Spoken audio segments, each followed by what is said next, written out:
तो आज बात करते हैं ABCD पर। जीवन में अगर कोई भी लक्ष्य हासिल करना है तो अगर मान लीजिए 4 बातें जान ली किसी ने तो हम 100% किसी भी मुकाम पर जाने के लिए सक्षम हो सकते हैं। और वो आज बात करते हैं हम ABCD पर। ABCD आपको लग रहा होगा कि ये तो ABCD है सर, ये तो जानते ही हैं, लेकिन इनमें बहुत सफलता का राज छिपा हुआ है। सफलता का राज कैसे छुपा हुआ है? अगर हम एक एक वर्ड की बात करें तो बहुत ही दमदार वर्ड है एक, और एक एक वर्ड को हम समझने का प्रयास करेंगे। एक का मतलब होता है एटीट्यूड। एटीट्यूड 2 प्रकार का होता है, सकारात्मक और नकारात्मक। हमारा एटीट्यूड अगर किसी सफलता के मुकाम को हासिल करना है या किसी सफलता की श्रेणी पर हमें जाना है तो हमें एटीट्यूड कैसे रखना पड़ेगा? सकारात्मक रखना पड़ेगा। और सकारात्मक एटीट्यूड का मतलब सीधा सीधा होता है कि जब जो भी हम काम करें उसमें हमारे दिमाग में कोई भी नेगेटिव, कोई डाउट ऐसे नहीं होना चाहिए कि मैं नहीं कर सकता, मैं नहीं कर सकती। ऐसा नहीं होता। आप 100% कर सकते हैं। आप ऐसा सोचिए कि यस, ये कार्य मेरे लिए बना है और ये मैं कार्य को बहुत बेहतरीन तरीके से शिद्दत के साथ कर सकता हूं, कर सकती हूं। आपका एटीट्यूड इतना दमदार होना चाहिए। एटीट्यूड पर बहुत सारी कहानियां बनी और बहुत सारी कहानियों में देखा जाए तो एक ही मैसेज हमको देखने को मिला कि एटीट्यूड होता क्या है। एक व्यक्ति कहता है कि बस मैं पढ़ाई ऐसे ही कर रहा हूं, एक व्यक्ति कह रहा है नहीं, मैं एक सभ्य इंसान बनने के लिए पढ़ाई कर रहा हूं। दोनों का एटीट्यूड अलग अलग हो सकता है।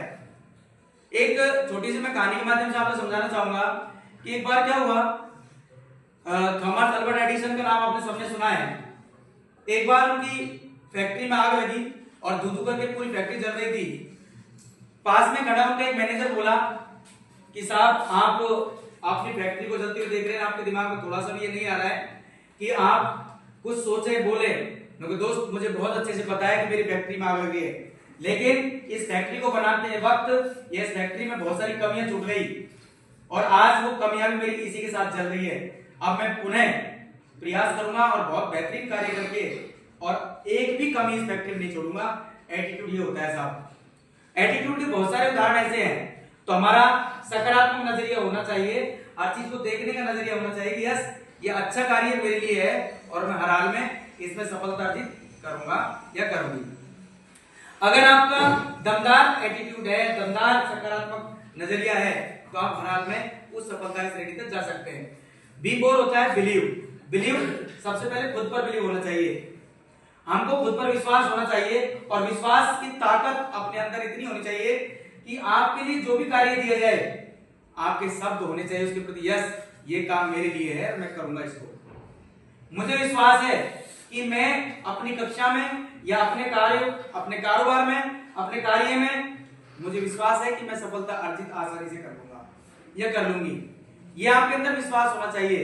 बहुत सारे बच्चे, बहुत सारे लोग ये कहते हैं नहीं, ये तो मैं कर ही नहीं पाऊंगा। और दोस्त, ये कहते हैं कि खुद को कमजोर मानना सबसे बड़ा पाप है, इसलिए खुद को कभी कमजोर नहीं मानना चाहिए और अच्छे कार्य के लिए अपने आप पे बिलीव सिस्टम, बिलीव रख करके, भरोसा रख करके अपने बढ़ना चाहिए। ठीक है। इसके बाद अगर आपने अपने आप बिलीव रख लिया तो खुद से आप, C4 होता है कमिटमेंट। खुद से कमिटमेंट करिए, यस, मैं इस कार्य को बहुत शिद्दत के साथ करूंगी या करूंगा। कमिटमेंट करिए कि यस, मेरी क्लास में मैं सबसे अच्छा, मैं अपने कारोबार में सबसे अच्छा बेहतरीन प्रदर्शन करके दिखाऊंगा। ये मेरा कमिटमेंट है, ये मेरा कमिटमेंट ऐसा होना चाहिए कि जो दूसरा भी सुने तो समझे यार वाह, क्या आदमी है यार, इसका क्या कमिटमेंट है, कितनी जबरदस्त तरीके से कार्य करता है, कितनी जबरदस्त तरीके से ये अपनी सफलता को प्राप्त करना चाहता है। ये कमिटमेंट खुद से होना चाहिए। मैं अपने माता पिता का नाम रोशन करूंगा, ये कमिटमेंट खुद से होना चाहिए। और अगर आपने ऐसा कमिटमेंट अगर स्वयं से कर लिया तो दुनिया की सभी शक्तियां, कहते हैं ना ब्रह्मांड की सभी शक्तियां, वो कायनात की सभी शक्तियां आपका साथ देने लग जाएगी।